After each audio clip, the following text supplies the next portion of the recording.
এটা তোমার জন্য। এটাতে কি আছে ভাইয়া? তোমার জন্য আইসক্রিম। এটা শুধু তোমার জন্য। পূর্ণতা পুষ্পিতার জন্য এনেছি। ভূমির চোখে মুখে দারুণ চঞ্চলতা। অজান্তে অর্পণ তার ভাই হবার দায়িত্ব পালন করছে। ভাইকে জড়িয়ে ধরে কাঁদতে ইচ্ছে করছে খুব। হুম, দুঃখে নয় সুখে কান্না পাচ্ছে তার। কম্পিত কণ্ঠে বলল, ধন্যবাদ ভাইয়া। তোমাকে একটা কথা জিজ্ঞেস করব। কি ভাইয়া বলুন। তখন তুমি বাবার সঙ্গে এভাবে কথা বলছিলে কেন? আর বাবাই বা তোমার সঙ্গে এভাবে কথা বলছিল কেন? ভূমি এড়িয়ে যাওয়ার চেষ্টা করলো, কিন্তু চেষ্টা করেও এড়িয়ে যেতে পারলো না। হুট করে অর্পণের হাতটা নিজের মাথায় রাখলো, কথাগুলোকে মনে মনে সাজিয়ে বলল, তার আগে আমার মাথায় হাত রেখে বল, এই কথাগুলো আর কাউকে কোনোদিনও বলবে না। ভূমির এমন ব্যবহার খুবই অবাক করলো অর্পণকে। কি এমন কথা আছে যা শোনার জন্য মাথা ছুঁয়ে প্রতিজ্ঞা করতে হবে তাকে? কিন্তু জানাটাও তো খুব প্রয়োজন। অর্পণ মেনে নিল, শুকনো ঢোক গিলে বলল, কাউকে বলবো না, তুমি বলো। ভূমি সব কথাই বলল অর্পণকে। নিজের কানকে বিশ্বাস করতে পারছেন না অর্পণ, না কথাগুলো ফেলে দিতে পারছে। তখন মেহরাব শিকদার তার আর ভূমির মাঝের হওয়া কথাগুলো সবই শুনেছে সে। তবুও ভূমির মুখ থেকে আরো কিছু সত্যি জানার ছিল তার। যাকে নিজের আইডল, নিজের ইন্সপিরেশন মনে করত, সেই লোকটাই এতদিন মুখোশ পরে ভালো মানুষের নাটক করেছেন। বাবার প্রতি ঘৃণায় জর্জরিত হলো চিত্ত এবং মস্তিষ্ক। দাউ দাউ করে জ্বলছে ভেতরটা। ভূমির চোখের দিকে চোখ মেলাতে পারছে না। অজান্তে যাকে বোনের সম্মান দিয়েছে সেই মানুষটাই তার আপন বোন।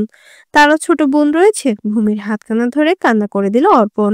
কথায় আছে পুরুষ মানুষের কান্না করতে নেই, অথচ আজ নিজের চোখে নিজেকে খারাপ মনে হচ্ছে, নিজের রক্তকে কলুষিত মনে হচ্ছে। ওনা দিয়ে অর্পণের চোখের পানি মুছে দিয়ে ভূমি বলল, আমার ওনার পর আমার এটা মনে হবে না যে কেউ নেই আমার। আমি একা নই, আমার নিজের ভাই রয়েছে। স্নেহময় হাতে ভূমির মাথায় হাত বুলিয়ে অর্পণ বলল, আমারও একটা বোন রয়েছে। কেউ তোর পাশে থাকুক বা না থাকুক, আমাকে তোর পাশে সবসময় পাবি বোন। একটু থেমে অর্পণ আবারও বলল। ভূমি অশ্রুসিক্ত চোখে অর্পণের দিকে তাকিয়ে রয়েছে। অনেক কিছুই বলতে ইচ্ছে করছে তার, কিন্তু কিছুই বলতে পারছে না। এক হাতে এখনো আইসক্রিমের ব্যাগটা ঝুলছে, এতক্ষণে হয়তো গলতে শুরু করেছে। অর্পণ তা খেয়াল করে বলল, দেখছিস, আমাদের ক্যাশলাপে আইসক্রিম হয়তো গলতে শুরু করেছে। তুই তাড়াতাড়ি খেয়ে নে, আমি ঘরে যাচ্ছি। আখি পল্লব ঝাপটে সায় জানালো ভূমি। অর্পণ আর দাঁড়ালো না। ঘর থেকে বেরিয়ে যাওয়ার আগে ঘরের দরজা চাপিয়ে দিয়ে গেল। সমস্ত মন খারাপকে দূরে রেখে ভূমি বিছানায় বসে আইসক্রিম খেতে শুরু করলো। এটা তার ভাই অনেক ভালোবেসে তার জন্য কিনে এনেছে। আনন্দ হচ্ছে ভীষণ, ইচ্ছে হচ্ছে আইসক্রিমের বক্সটাকে বুকের ভেতরে আগলে রাখতে। এই কথাটা অন্তত আম্মাকে জানানো দরকার। এরই মাঝে বেহায়া ফোনটা বাজতে শুরু করলো। একটা অচেনা নাম্বার থেকে কল আসছে। অচেনা নাম্বার বিদায় ধরলো না ভূমি। ফোনটা সেভাবেই ক্রমাগত বাজতেই থাকলো। এদিকে মনের সুখে আইসক্রিম খাচ্ছে ভূমি। ভ্যানিলা ফ্লেভারের আইসক্রিম খেতে বেশ লাগছে। আবারও ফোন বেজে ওঠায় বিরক্ত হলো ভূমি। এবার ফোনটা হাতে নিয়ে রিসিভ করলো, লাউড স্পিকারে রেখে সালাম জানালো সে। আসসালামু আলাইকুম, কে বলছেন? আমি তোমার দুষ্টু বর বলছি। ভূমি চট করে ফোনের স্ক্রিনে তাকালো। নম্বরটা চেনে না, কিন্তু এমপি মশাইয়ের কণ্ঠস্বর ভেসে আসছে। ভূমি ফোনটাকে আবারও কানে রাখলো। প্রলয় বলছে, আমার ভোলা ভালা বউটা কি করছিল? আইসক্রিম খাচ্ছিলাম, খাবেন আপনি? তুমি এই সময় আইসক্রিম পেলে কোথায়? আর খাচ্ছে যেহেতু কম খাবে, নয়তো ঠান্ডা লেগে যেতে পারে। ভাইয়া এনে দিয়েছেন, আর ইতিমধ্যে খেয়ে নিয়েছি সবটা। ঠান্ডা লাগলে তোমাকে বারান্দা নয়তো ওয়াশরুমে ঘুমোতে পাঠাবো। ছোট বাচ্চাদের মতো ঠোঁট উল্টে জিজ্ঞাসা করলো, ঘরে থাকতে দেবেন না কেন? আমার বারণ শুনলে না কেন? আইসক্রিম খেতে বেশ ভালো লাগছিল, তাই আপনি কিছু বলার আগেই সবটা খেয়ে নিয়েছি। ঠান্ডা লাগবে না। কথাটা বলতে দেরি, কিন্তু ভূমির হাসি দিতে দেরি হলো না। ফোনের অপর প্রান্ত থেকে হাসির শব্দ ভেসে এলো। ভূমি আবারও গাল ফোলালো। প্রকাণ্ড সূর্যটা প্রায় নিভন্ত। বুকে দু হাত গুজে বিছানায় বসে রয়েছে প্রলয়, আর চোখে ভূমিকেও দেখছে সে। সর্দি খুব ভালোভাবেই লেগেছে। হাঁচি দিতে দিতে অবস্থা খারাপ, মাথা প্রচন্ড ব্যথা করছে ভূমির। মেঝেতে টিস্যু ছড়িয়ে ছিটিয়ে পড়ে আছে। নাক মুছতে মুছতে বেহাল দশা, টমেটোর মতো লাল বর্ণ ধারণ করেছে। জ্বালা করছে ভীষণ। তার উপর হাড় জ্বালাতে জ্বালাময়ী ভাব নিয়ে প্রলয় বলল, সত্যি হলো তো আমার কথা? বেশি কথা না বলে আমার মাথাটা একটু টিপে দিন তো, খুব ব্যথা করছে। আমার বয়ে গেছে, আরো খাও আইসক্রিম। আমি অর্পণকে বলছি, তোমার জন্য আরো কয়েক বক্স আইসক্রিম এনে দিতে। কথা বলতে বলতেই বিছানা ছেড়ে নামলো প্রলয়। ঘরের দরজার সামনে দাঁড়িয়েই অর্পণকে ডাক দিল। তার ঘরের পাশের ঘরটায় অর্পণের। প্রলয়ের ডাক শুনে ঘর থেকে ছুটে এলো অর্পণ। এতক্ষণ ইরার সঙ্গে কথা বলছিল। ইরা আজ গ্রামে গিয়েছে, মুহু আর আরসের সঙ্গে গিয়েছে। অনেকদিন বাবা মায়ের সঙ্গে দেখা হয় না তার। এদিকে আজ সারাদিনে একটিবারের জন্য ইরার সঙ্গে কথা হয়নি অর্পণের। সবে 5 মিনিট হয়েছিল ইরাকে কল করায়। অর্পণ আসা মাত্র দরজার কাছে সরে দাঁড়ালো প্রলয়। অর্পণ ঘরে এসে দেখলো ভূমি এক হাতে টিস্যু আর এক হাতে মাথা চেপে ধরেছে, কোমরে হাত গুজে ধরমেশ্বরে অর্পণ বলল। অর্পণ চট করে ভূমির ঘর থেকে বেরিয়ে গেল। এদিকে প্রলয় হা করে তাকিয়ে রয়েছে। অর্পণ ঝড়ের বেগে এলো, ঝড়ের বেগে চলেও গেল। সে যে ঘরে রয়েছে তাকে একটিবার গুরুত্ব পর্যন্ত দিল না। ভূমি বিছানায় আতশোয়া হয়ে বসে রয়েছে। অর্পণের ধমকে বাচ্চাদের মতো মাথা নিচু করে শুয়েছিল। ভাইয়ের বকা খেতে বেশ ভালো লাগছিল তার। এরই মাঝে অর্পণ আবারও চলে এলো। হাতে করে সর্দির ওষুধ নিয়ে এসেছে। ভূমিকে ওষুধটা এগিয়ে দিয়ে এক গ্লাস পানিও দিল। সবটাই শুধু চেয়ে চেয়ে দেখছে প্রলয়। ভূমি ওষুধটা খেয়ে নিল। প্রলয় হাতে তালি দিয়ে বলল, বাহ, কি দরদ। আমার বোন, দরদ তোর থাকবেই। হাটে হাড়ি ভাঙার ভয়ে চোখ বড় বড় হলো ভূমির। প্রলয় কিছুই বলল না, সবই তার মাথার উপর দিয়ে যাচ্ছে। কালে কালে এমপি মশাইয়ের কি দুর্দশা নেমে এলো। প্রলয় আগের ভঙ্গিতেই চেয়ে রইল অর্পণার ভূমির দিকে। তাকে এভাবে তাকিয়ে থাকতে দেখে ফিক করে হেসে উঠল ভূমি। তার সঙ্গে সঙ্গ দিয়ে অর্পণও হাসছে। এবার প্রলয় বলল, তোর বোনকে বলিস আজ বারান্দায় নয়তো ওয়াশরুমে থাকতে। ও কেন থাকবে? যেহেতু ওর সর্দি লেগেছে তাই তো বিশ্রাম নেবে। তুমি গিয়ে বারান্দায় আর নয়তো ওয়াশরুমে গিয়ে থাকবে। ওয়াশরুম আমার, বারান্দা আমার, ঘর আমার, বিছানা আমার, এমনকি বউটাও আমার। সে তোরা আমাকে আমার বউয়ের কাছ থেকে আলাদা করে দিলি। প্রলয়ের এহেন কথায় সব সময়কার মতো আজও ভরকে গেল অর্পণ। এভাবে প্রলয় তাকে সবসময় বোকা বানায়। বিদ্রোহ করে এবার অর্পণ বলল, তুমি নিজেই তো আমার বোনকে আলাদা করে দিচ্ছিলে। দুহাত জোর করে প্রলয় বলল, ঘাট হয়েছে আমার, আমার বোঝা উচিত ছিল। এখানে আমার পক্ষে কেউই নেই। এবার শব্দ করে হেসে উঠল অর্পণ আর ভূমি। ছোট বাচ্চাদের মতো করে গাল ফুলালো প্রলয়। অর্পণ তার ঘরে চলে গেল। এত হাসাহাসির মাঝে ভূমি বেমালুম ভুলে গেল তার মাথা ব্যথার ব্যাপারটা। হাঁচি দেওয়া আপাতত কমেছে। প্রলয় দরজা চাপিয়ে এসে ভূমির পাশে বসলো। ভূমির মাথাটা নিজের বুকের ওপর রেখে আলতো হাতে চুল টেনে দিল। মাঝে মাঝে মাথাটাও টিপে দিল। চোখ বন্ধ করে রয়েছে ভূমি। হয়তো এখন কিছুটা ভালো লাগছে। প্রলয় জিজ্ঞাসা করলো, আরাম লাগছে জান? ঘুমু ঘুমু ভারী কণ্ঠে ভূমি বলল। প্রলয় বুঝলো সর্দির ওষুধ খেয়ে ভূমির ঘুম পাচ্ছে, তাই আর বেশি কথা বাড়ালো না। কিন্তু এই সন্ধেবেলায় ঘুমোলে রাতে ঘুম হবে না, সারাদিনের রুটিন এলোমেলো হয়ে যাবে। পরক্ষণেই ভাবলো হলে হবে। এইভাবে ভূমির চুলে আবারও হাত বুলিয়ে দিল প্রলয়। অন্যদিকে বারান্দায় দাঁড়িয়ে কারোর সঙ্গে ফোনে কথা বলছে মেহরাব শিকদার। ফিরোজাকে চা করে আনার বাহানায় ঘর থেকে বের করেছেন তিনি। একটা বড় বড় সিদ্ধান্ত মেহরাব শিকদারের। সেটা তো যে করেই হোক বাস্তবায়ন করতেই হবে। ফোনের অপর প্রান্তের মানুষটার সঙ্গে এতক্ষণ কুশল বিনিময় করলে এবার মোদ্দা কথায় এলেন তিনি। আপাতত একটা কাজ করে দাও, আর হ্যাঁ, এর জন্য মোটা অঙ্কের টাকা পাবে তুমি। এরপর আমার পথের কাঁটাটা আরেকজনকে সরাতে হবে। কার সঙ্গে কথা বলছো? আর পুরস্কার আর এইসব মানে কি? হুট করেই ফিরোজার গলার আওয়াজ পেয়ে ঘাবড়ে গেলেন মেহরাব শিকদার। কি করে ব্যাপারটা সামাল দেবেন সেটাই ভাবছেন তিনি। এভাবে হুট করে কথার মাঝে যে ফিরোজা চলে আসবেন এমনটা তিনি ভাবতেই পারেননি। বড্ড ভুল হয়ে গেছে যে।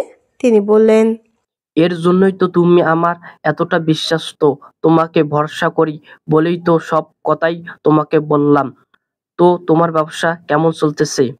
জগা খিচুড়ি যাতা বলেই ব্যাপারটা ধামাচাপা দিলেন মেহরাব শিকদার। আপাতত ঝামেলা থেকে বাঁচুক, তারপর বাকি সব হবে। বোকা ফিরোজাও স্বামীকে বিশ্বাস করে নিলেন অল্পতেই। আর অবিশ্বাস করার মতো তো কোনো কারণ নেই তার কাছে। প্লেটে করে ভূমির জন্য খাবার নিয়ে এসেছে প্রলয়। সবে ঘুম থেকে উঠেছে ভূমি। লম্বা একটা ঘুম দিয়েছিল, এখনো মাথাটা ঝিমোচ্ছে। প্রলয় জোর করে ঘুম থেকে ডেকে তুলেছে। একবার ঘুম যেহেতু ভেঙেছে এখন আর সারা রাতে ঘুম আসতে চাইবে না। বিছানায় থম মেরে বসে রয়েছে সে। আর প্রলয় তাকে দেখে মুখ টিপে হাসছে। এই 3 মাসে আগের থেকে কিছুটা মোটা হয়েছে ভূমি। নতুন বউ থেকে এখন পুরনো বউয়ের তকমা লেগেছে। আগে যেই বাড়িতে আসতো সেই বলতো কি গো নতুন বউ কেমন আছে, আর এখন বলে কি গো প্রলয়ের বউ কেমন আছে, অথচ ভূমি কেমন আছে। যাক, এই 3 মাসে সম্বোধনের দিক থেকে পরিবর্তন এসেছে। বসে বসে হাই তুলছে ভূমি। প্রলয় এসে তার সামনে বসলো, হাত ধুয়ে খাবার মেখে মুখের সামনে ধরে ইশারায় হা করতে বলল ভূমিকে। ইশারা করার সঙ্গে সঙ্গেই খাবার খেতে শুরু করলো ভূমি। খিদে পেয়েছিল তার, সেই দুপুরে খেয়েছিল, এরপর আইসক্রিম ছাড়া আর কিচ্ছুটি খায়নি সে। ঘুমের জন্য আলসেমি ধরেছিল বিধায় খেতে উঠছে করছিল না। ওই যে আলসেমি ধরেছিল খুব, বেশ কিছুক্ষণ পর ভূমিকে খাবার খাইয়ে এটো প্লেট রান্নাঘরে রেখে এলো প্রলয়। ওয়াশরুম থেকে ফ্রেশ হয়ে এসে দেখলো ভূমি অলস ভঙ্গিতে বিছানাতেই বসে রয়েছে। মাঝে মাঝে ফোলা ফোলা চোখ কষলে দিচ্ছে, মাঝে মাঝে হাই তুলছে। চুলগুলো এলোমেলো বেনুনি গাঁথা। ভূমির গাল দুটোতে শব্দ করে চুমু খেতে ইচ্ছে করলো প্রলয়ের। মেয়েটাকে এই মুহূর্তে খুবই অভিলাষিনী লাগছে। প্রলয় গিয়ে ঘরের লাইট নিভিয়ে দিল, এরপর সোজা বিছানায় চলে এলো। এসির পাওয়ার কমিয়ে দেওয়া। ভূমিকে টান দিয়ে বিছানায় শুয়ে দিল। প্রলয়ের এহেন কাজে ভরকে গেল ভূমি, তবুও কিছু বলল না। প্রলয় কখন কি করে বুঝে আসে না তার। এমপি মশাইয়ের এই বাচ্চামো স্বভাবটা হয়তো কখনোই যাবার নয়। এসব ভাবনার মাঝেই ভূমির বুকে মাথা দিয়ে শুয়ে পড়ল প্রলয়। এক হাতে এমপি মশাইয়ের চুল হাত বুলিয়ে দিচ্ছে ভূমি, আর এদিকেও প্রলয় তার ভূমির কন্যার আরেক হাতের উল্টো পিঠে বেশ কয়েকবার চুমু এঁকে দিচ্ছে। ঘরে নীলছে ঘুমবাতি জ্বলছে। ভূমির বুকের ওপর থেকে মাথা তুলে প্রলয় জিজ্ঞেস করলো, আজ একটু আদর করি বউ? ঘুমান, আর আমারও ঘুম পাচ্ছে। কিন্তু আমার তো বাসরাতের ফিলিংস হচ্ছে। বাসররাত 3 মাস আগেই শেষ, তাই আপনিও ঘুমান আর আমাকেও ঘুমোতে দিন। বউ যদি কাছে থাকে তাহলে প্রতিটা রাতেই বাসর রাত। আপনি আবারও বাজে বকা শুরু করলেন। বাজে কথা কোথায় বললাম, সত্যি কথাই তো বললাম। এটা শুধু আমার কথা না, সমগ্র পুরুষ জাতির মনের কথা। আপনি তো সর্বজ্ঞ। অবশ্যই, আমি হচ্ছে এই শহরের এমপি। পুরুষ জাতির মনের কথা জানাটা আমার দায়িত্ব। শুরু হয়ে গেল প্রলয়ের অযৌক্তিক কথাবার্তা। একে তো সন্ধ্যেবেলা ঘুমানোর কারণে এখন তার মোটেও ঘুম পাচ্ছে না, তার উপরে এই রাত বিরেতে প্রলয়ের এই সমস্ত কথাবার্তা হজম করতে ইচ্ছে হচ্ছে না তাকে। ভূমি প্রত্যুত্তর করছে না দেখে প্রলয় নিজ থেকে আবার বলল, তুমি একটা জিনিস খেয়াল করেছো? আমাদের এখনো মধুচন্দ্রমায় যাওয়া হয়নি। তাতে কি, আর গিয়েই বা কি হবে? আমাদের ভালোবাসার মিষ্টত্ব বাড়বে। কেন, এখনের বুঝি ভালোবাসা বুঝি তেতো হয়ে গেছে? তেতো হবে কেন? আমার বউ এবং তার ভালোবাসা তো মিষ্টির থেকে অধিক মিষ্টি। তবে আমার এই অধিক মিষ্টির চাইতে অধিক মিষ্টি চাই। ইউনো না, তোমার এমপি মশাই একটু বেশি রোমান্টিক।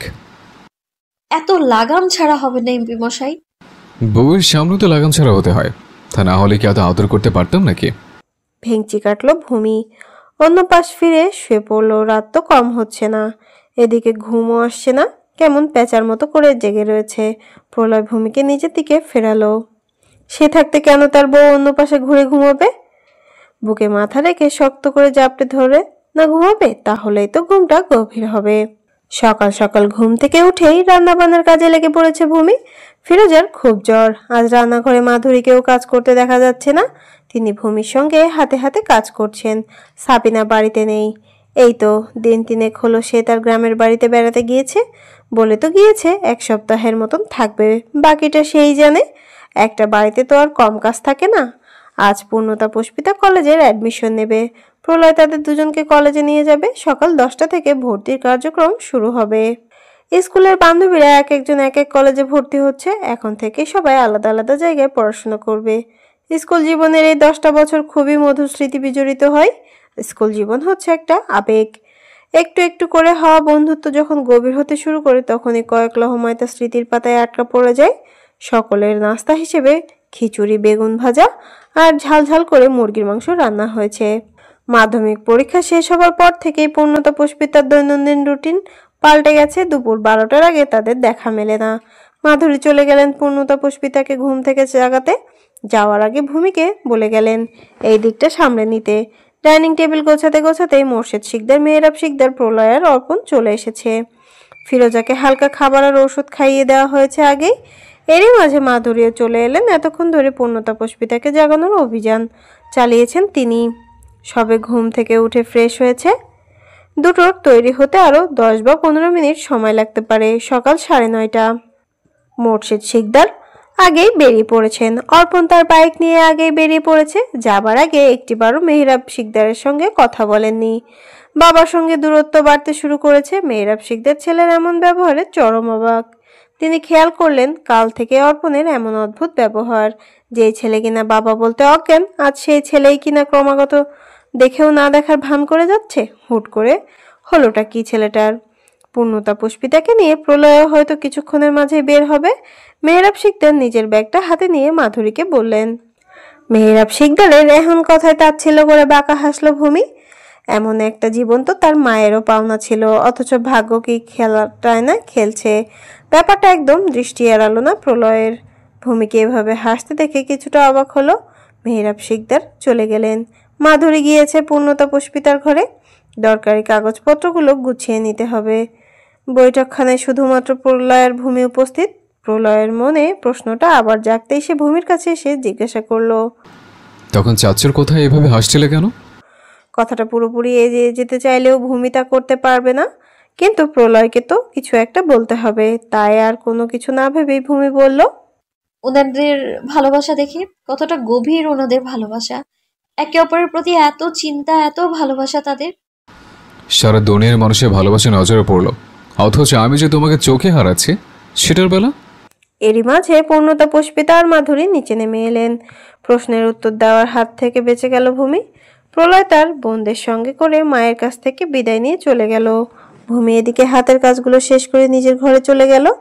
দুপুরের আগে আর কোনো কাজ নেই, যেহেতু সাবিনা নেই আর ফিরোজা অসুস্থ, তাই সোনার কাজগুলো তাকে দেখতে হবে। অবশ্য সে পারবে সব কাজ করতে। এতদিন সংসারের কাজ সে ভালোই শিখে গেছে। গাড়ি থেকে নেমে পূর্ণতা আর পুষ্পিতাকে আগে আগে হাঁটতে বলে প্রলয় গাড়ি লক করলো। ওরা দু বোন ধীরে ধীরে পা সামনে এগিয়ে এগিয়ে যাচ্ছে।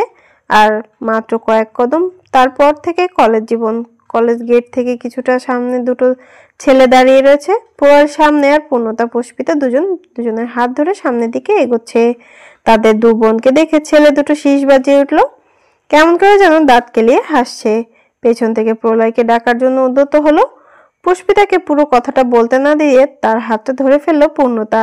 ইশারায় চুপ থাকতে বলল। বড় ভাইয়ার রাগ সম্পর্কে ওরা দুজন বেশ ভালোই অবগত। এখনো পেছনে দুটো বখাটে ছেলে শীষ বাজাচ্ছে দেখে বোঝা যাচ্ছে বাবা মায়ের বিগড়ে যাওয়া ছেলে এরা। কোনো কাজকর্ম নেই। পূর্ণতা পুষ্পিতা আর প্রলয়কে কেউই চিনল না, কারণ গাড়ির থেকে নামার আগে মাস্ক পরে নিয়েছিল। ধুলোতে অ্যালার্জি আছে প্রলয়ের। পূর্ণতা পুষ্পিতা কাচুমাচু হয়ে প্রলয়ের পেছন পেছন হাঁটছে। দুজনকে কলেজের গেটের সামনে দাঁড় করিয়ে রেখে সেই ছেলে দুটোর সামনে এসে দাঁড়ালো প্রলয়। রাগে তার চোয়াল শক্ত হয়ে আছে। তখন সে স্পষ্ট শুনেছে যে এরা দুটোতে মিলে তার বোনদের টিজ করছিল। নেহাতেই পূর্ণতা পুষ্পিতা পাশে ছিল, তাই রাস্তায় দাঁড় করিয়ে সিন ক্রিয়েট করেনি। তাই বলে এই নয় যে সবটা মেনে নিয়েছে। প্যান্টের পকেটে হাত রেখে ছেলে দুটোর সামনে সোজা হয়ে দাঁড়িয়েছে প্রলয়। তাকে দেখা মাত্র চোখ মুখ কুচকে রাগান্বিত হয়ে একটা ছেলে জিজ্ঞাসা করলো, সমস্যা কি? ওই মিয়া, সামনে থেকে সরেন তো। মুখ থেকে মাস্ক খুলে ফেললো প্রলয়। এই শহরে তাকে চেনে না এমন মানুষ খুবই কম আছে। ছেলে দুটো নড়ে দাঁড়ালো। সামনে স্বয়ং এমপি সেহরিশ আরশ প্রলয় দাঁড়িয়ে রয়েছে, যে কিনা রেগে গেলে প্রলয়ঙ্কারী রূপ ধারণ করে। তবে তারা তো তেমন কিছুই করেনি। আর না এমপি চেলাপোলাদের সঙ্গে কিছু হয়েছে। দ্বিতীয় ছেলেটা জিজ্ঞাসা করলো, কিছু হয়েছে স্যার? প্রলয় এবারও কিছু বলল না। ঠাস করে প্রথম ছেলেটাকে একটা থাপ্পড় মেরে বসলো। হুট করে এভাবে থাপ্পড় খেয়ে থম মেরে দাঁড়িয়ে রয়েছে ছেলেটা। বুঝে উঠতে পারলো না সে কি করেছে। আশেপাশে পথচারীরাও কয়েকজন দাঁড়িয়ে সবটা দেখলো। কেউ কেউ তো ভিডিও করতেও শুরু করে দিয়েছে। আজকালকার জেনারেশনটাই এমন, যাই ঘটুক ভিডিও করা চাই, ভাইরাল হবার ব্যাপার আছে কিনা। কি হয়েছে স্যার? ও কি কিছু করেছে? এবার এই দ্বিতীয় ছেলেটাকে শরীরের শক্তি দিয়ে থাপ্পড় মেরে বসলো। পরপর চেঁচিয়ে উঠলো প্রলয়। ভয়ে অন্তরাত্মা কেঁপে উঠলো ছেলে দুটোর। এখনো তারা কিছুই বুঝতে পারছে না। ভয়ে গলা শুকিয়ে আসছে, হাত পা থরথর করে কাঁপছে ক্রমাগত। এমপির সঙ্গে পাল্লা দেওয়া চারটেখানিক কথা না। এবার কিছুটা ভিড় জমেছে চারিপাশে। ট্রাফিক পুলিশ ছুটে এলেন। রাস্তার আশেপাশে উনি ডিউটি করেন। প্রলয়কে চিনতে পেরেই বললেন, কিছু কি হয়েছে স্যার? এটা কিছু করেছে? এবার মুখ খুললো প্রলয়। ট্রাফিক পুলিশকে বলল, এখানে দাঁড়িয়ে থেকে মেয়েদের টেস্ট করছিল। ছেলে দুটো নিজেদের বাঁচানোর জন্য বলল, আপনার কোথাও ভুল হচ্ছে স্যার, আমরা তো এমনিতে এখানে দাঁড়িয়েছিলাম। ট্রাফিক পুলিশ ওদের কথা বিশ্বাস করলেন না, কারণ তিনি এর আগেও এদের দুজনকে মেয়েদেরকে বিরক্ত না করার হুমকি দিয়েছিলেন, কিন্তু এরা একটা কথাও শোনেনি। উল্টো আরো বেশি করে কলেজের সামনে দাঁড়িয়ে মেয়েদেরকে উত্ত্যক্ত করতে শুরু করেছিল। ট্রাফিক পুলিশ অফিসার সরাসরি ছেলে দুটোর খারাপ আচরণের কথা সকলের সামনেই বলে দিল। ছেলে দুটো তাকালো প্রলয়ের দিকে, এবার যেন চোখ দিয়ে গিলে খেয়ে ফেলবে ছেলে দুটোকে। শুকনো ঢোক গিলল প্রলয়, মনে মনে কেটে পড়লে বাঁচে যেন। পালাতে নিলেও পালাতে পারলো না। এবার একটা শেষ হুমকিও দিল প্রলয়। ছেলে দুটো মনে মনে ভাবলো এ জীবনে আর রাস্তায় দাঁড়াবে না। মান সম্মান যা খাওয়ানোর তা ইতোমধ্যেই খুইয়ে ফেলেছে ওরা। এতক্ষণে হয়তো লোকজন এটাকে লাইভ টেলিকাস্ট করে দিয়েছে। সন্ধ্যাবেলা বৈঠকখানায় বসে রয়েছে মোর্শেদ শিকদার, মেহরাব শিকদার, প্রলয় আর অর্পণ। রান্নাঘর থেকে তাদের জন্য চা আর গরম গরম পাকোড়া ভেজে দিয়ে গিয়েছে ভূমি। ডাইনিং টেবিলের ওপর লাল শাক বিছিয়ে রাখা। মাধুরী বসে বসে সেগুলোর আগাছা ময়লা পরিষ্কার করে শাকগুলো একটা ঝুড়িতে রাখছেন। রাতের খাবার রান্না হবে এখন। রান্নাঘরে ভূমি বাকি কাজগুলো করছে। এদিকে প্রলয় মুখ ফুটে মধুচন্দ্রিমার কথাটা বলতেই পারছে না। কেমন লজ্জা লজ্জা লাগছে তার। চার দেয়ালের মাঝে স্ত্রীর সামনে যে কথাগুলো বলা যায় তা তো আর সবার সামনে বলা যায় না। পুরুষ মানুষ হয়ে যে সব রাজলজ্জা ধুয়ে খেয়েছে এমনটাও নয়। মাঝে মাঝে পুরুষ মানুষও লজ্জা পায়, কিন্তু লজ্জা পেলে যে মনের কথা কখনোই মুখে আসবে না। মনে মনে 1 2 3 বলে সমস্ত লজ্জা মাথা খেয়ে প্রলয় বলল, আমি ভাবছি 2-1 দিনের জন্য চট্টগ্রাম থেকে ঘুরে আসে। মুশফিকা বারবার বলছে ওদের ওখানে যেন যাই। খাওয়া থামিয়ে মোর্শেদ শিকদার বললেন, তোমার ব্যস্ততা কাটিয়ে যদি সময় থাকে তাহলে ঘুরে আসতে পারো। শুকনো ঢোক গেলে প্রলয় আবারও বলল, আমার বউকে সঙ্গে করে নিয়ে যাব। ঠোঁট টিপে হাসলেন মোর্শেদ শিকদার আর অর্পণ। এবার একটা মোক্ষম সুযোগ পেলেন মেহরাব শিকদার। নিজের পথের কাঁটা উপড়ে ফেলবার জন্য এর থেকে ভালো সুযোগ আর হয়তো একটাও আসবে না। মনে মনে এক পৈশাচিক পরিকল্পনা করছেন তিনি। অতি উল্লাসে তিনি বলে উঠলেন, তোমাদের দুজনের জন্য আমি নিজ দায়িত্বে রিসোর্ট বুক করেছি। নিজেদের প্রয়োজনীয় শপিং করে নে, কালকেই রওনা দিস। সায় জানালো প্রলয়। ডাইনিং স্পেসে বসে সবটাই শুনলেন মাধুরী। তেমন কোনো প্রতিক্রিয়া করলেন না তিনি। ওনার এমন ব্যবহার আজ সত্যি অবাক করলো ভূমিকে। এদিকে সে মেহরাব শিকদারের ব্যবহারেও খুব অবাক। এই লোককে বিশ্বাস করা দায়। না জানি কোন ফোন দিয়ে আসছে। আজ কলেজে প্রথম দিন পূর্ণতা পুষ্পিতার। কলেজের প্রথম দিন নিয়ে দুজনের মাঝে বেশ উচ্ছ্বাস। সকাল সকাল ঘুম থেকে জেগেছে দুজন। উচ্ছ্বাসিত হয়ে খুব তাড়াতাড়ি তৈরি হয়ে নিয়েছিল দুজনে। ফিরোজার জ্বর অনেকটাই কমে এসেছে। সকাল থেকে জ্বর নেই বললেই চলে, তবুও ওনাকে বিছানা ছাড়তে বারণ করেছে মাধুরী। সবে জ্বর থেকে উঠেছেন, 2-1 দিন বিশ্রাম নেওয়া প্রয়োজন। সকালের নাস্তা মাধুরী নিজ হাতেই করেছেন। ভূমি আজ দেরি করে ঘুম থেকে উঠেছে। মাথাটা ঝিমঝিম করছে সেই সকাল থেকে। প্রলয় আজ কিছুটা ব্যস্ত থাকবে। আজ তার সংসদ সভায় যাওয়ার কথা। সেও সকাল সকাল ঘুম থেকে উঠে পড়েছে। উঠে গোসল করে সাদা পাঞ্জাবি পরে নিয়েছে, তার উপর কালো কোটি। ভেজা চুলগুলো তাড়াতাড়ি করে শুকিয়ে নিয়ে সেট করেছে। পূর্ণতা পুষ্পিতার কলেজ সকাল 8টা 15 থেকে শুরু। প্রলয় নিজেই ওদের দুজনকে কলেজের সামনে পৌঁছে দিয়ে আসবে। এরপর আবার বের হবে সকাল 10টার দিকে। ভূমি রান্নাঘরে এসে যখন দেখলো মাধুরী সকালের নাস্তা সব বানিয়ে রেখেছেন, তখন কিছুটা কুণ্ঠাবোধ হচ্ছিল তার। না জানি শাশুড়ি মা কখন কি বলে ওঠেন। তিনি যে এখনো তাকে মেনে নিতে পারেনি সেটা ভূমি খুব ভালো করেই বুঝতে পারে। অন্যদিকে ক্ষেত্রে ভালোবাসা মিললেও তার প্রতি অবহেলায় জুটেছে। এই বাড়িতে দুজন মানুষ হয়তো তাকে কখনোই মেনে নিতে পারবেন না। এক হলো মাধুরী আর অন্য হলো মেহরাব শিকদার, যে কিনা তার জন্মদাতা পিতা, যিনি কিনা তাকে জন্মের আগে মেরে ফেলতে চেয়েছিলেন। প্রতিনিয়ত চেষ্টা করে যান নিজের পথের কাঁটা কিভাবে সরাবেন। ভেবে দীর্ঘশ্বাস ফেলল ভূমি। মাধুরী টেবিলে খাবার রাখছেন। ভূমিকে বললেন ফিরোজা সহ বাকিদেরকে ডেকে নিয়ে আসতে। ভূমিও ওনার কথা অনুযায়ী সবাইকে ডাকতে চলে গেল। প্রথমে পূর্ণতা পুষ্পিতা, প্রলয় আর অর্পণকে ডেকে ভূমি নিচে নেমে এলো। এরপর মোর্শেদ শিকদারকে ডেকে ভূমি গেল মেহরাব শিকদারের ঘরের দিকে। তখনই দেখা হয়ে গেল মোর্শেদ শিকদারের সঙ্গে। তিনি সবে ঘর থেকে বের হচ্ছিলেন। ভূমিকে দেখে থমকে দাঁড়ালেন তিনি। এই সময় ভূমিকে আশা করেননি তিনি। আজকের দিনটার কথা ভাবতেই ওনার খুব আনন্দ লাগছে। এবার খুব বড়সড় পরিকল্পনা করছেন তিনি। ভূমিকে কিছুটা বাজিয়ে দেখার জন্য মেহরাব শিকদার বললেন। ভূমি চকিত দৃষ্টিতে তাকালো মেহরাব শিকদারের দিকে। লোকটার চোখ মুখ দৃঢ় আত্মবিশ্বাস। দুদিনের মাঝে কি এমন হলো যে নিজের মাঝে এতটা আত্মবিশ্বাস খুঁজে পেলেন তিনি? সেদিন তো ভূমির কথার প্রত্যুত্তরে কোনো উত্তরই দিতে পারছিলেন না। এত পরিবর্তনের কোনো উত্তর খুঁজে পেল না ভূমি। মেহরাব শিকদার আবারও বললেন, ডক্টর মেহরাব শিকদারের মুখোশ কিভাবে উন্মোচন করবে কিছু ভেবেছো? আপনার এই ভালো মানুষের মুখোশ সবার সামনে উন্মোচন করতে দুনিয়াটা ঠিক কতখানি দেখা উচিত? চরম বিরক্ত মেহরাব শিকদার। চোখ মুখের দিকে তাকানো যাচ্ছে না ওনার। রিপিট চোখ দিয়ে অগ্নুৎপাত হচ্ছে। মেহরাব শিকদার চিবিয়ে চিবিয়ে বললেন, আমার সঙ্গে লাগতে এসো নামে, দুনিয়াটা তুমি এখনো দেখোনি। ভূমি তাচ্ছিল্য করে হেসে বলল, একই রক্ত কিনা? বয়স কম তো, তাই রক্তর গরম। অন্যের সরকার তেল না দিয়ে নিজের তরকার তেল দাও। সেটাই দিচ্ছি। কথাটা বলেই ভূমি ঘরের ভেতর প্রবেশ করলো। মেহরাব শিকদার বৈঠকখানায় গিয়ে বসলেন। ঘরে ফিরোজা বিছানা গোছাচ্ছেন। ভূমি ঘরের ভেতরে প্রবেশ করতেই তিনি গাল এলিয়ে হাসলেন। ওনার হাত থেকে বিছানার ঝাড় দেওয়া ঝাঁটাটা নিজ হাতে নিয়ে বলল, আমি করে দিচ্ছি চাচিমা। তুমি এখন কেমন আছো? আমি ঠিক আছে ভূমি, তুমি এত ব্যস্ত হইও না। ভূমিকে নিয়ে বেরিয়ে এলেন ফিরোজা। ডাইনিং টেবিলের কাছে দাঁড়িয়ে রয়েছে মেহরাব শিকদার, চেয়ারে বসে রয়েছে অর্পণ। দুজনের দৃষ্টি ফিরোজা আর ভূমির দিকে। দুজনেই জানেন ভূমির আসল পরিচয়। অর্পণ ক্ষীণ হাসলো ওনাদের ভূমি আর ফিরোজাকে দেখে।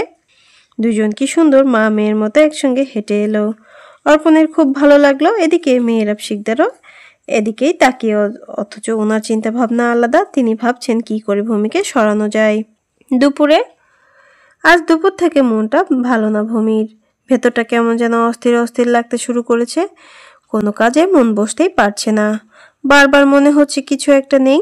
এই তো দুপুরেও রান্না করতে গিয়ে কিছুটা অন্যমনস্ক হয়ে গিয়েছিল। তারপর আর কি, পুরোটা তরকারি পুড়ে কয়লা হয়েছে। সেই সঙ্গে ভূমির ওড়নায় আগুন লেগেছিল। তখন রান্নাঘরে মাধুরী ছিলেন। তিনি তাড়াহুড়ো করে চুলা নিভিয়েছিলেন, ভূমির ওড়না থেকে আগুন নিভিয়েছিলেন। তবে গম্ভীর স্বরে জিজ্ঞাসা করলেন, মন কোথায় থাকে? কি এত ভাবছো? রান্নাতে মনোযোগ দাও। আমি না থাকলে কি হতো ভাবতে পারছো? ঠিকই তো বলেছিলেন তিনি। যদি ওড়নায় পুড়ে ভাবে আগুন লেগে যেত, কি অঘটনটা না ঘটতো। ভাবতে শিউরে উঠল ভূমি। মাধুরী তাকে ঘরে পাঠিয়ে দিলেন। বাকি কাজটা তিনি আর ফিরোজা সামলে নিতে পারবেন। ঘরে এসে আবার অন্যমনস্ক হয়ে গেল ভূমি। সে কি ভাবছে নিজেও বুঝতে পারছে না। সময় অতিবাহিত হতে লাগলো। ভূমি একটিবার ভাবলো হয়তো গোসল করলে শরীরটা হয়তো একটু ভালো লাগবে। তাই সে নিজের জামা কাপড় নিয়ে ওয়াশরুমে চলে গেল। সন্ধ্যাবেলা পূর্ণতা পুষ্পিতের নতুন টিউটর এসেছিলেন। শুরু থেকে পড়াশোনায় মনোযোগী হচ্ছে ওরা। মেয়েদের পড়াশোনা নিয়ে খুবই স্ট্রিক্ট মোর্শেদ শিকদার। যাই হয়ে যাক না কেন, পড়াশোনা সময় মতো হওয়া চাই। ছোট থেকে ওদের জন্য বাসায় টিউটর রাখা হয়।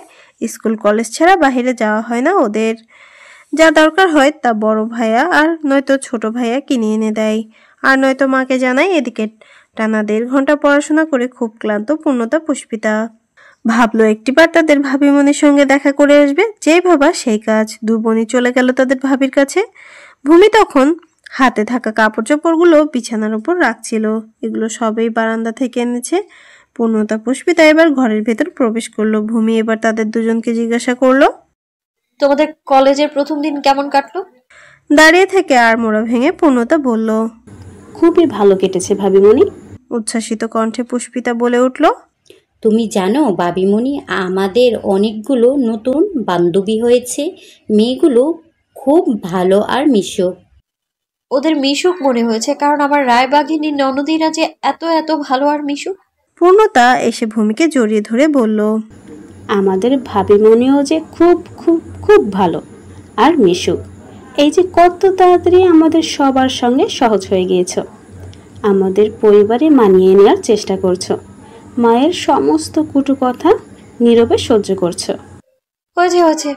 এবার পুষ্পিতা এসে ভূমির গালে দুটো টেনে দিয়ে বলল, এই পূর্ণ, তুই একটা জিনিস খেয়াল করেছিস?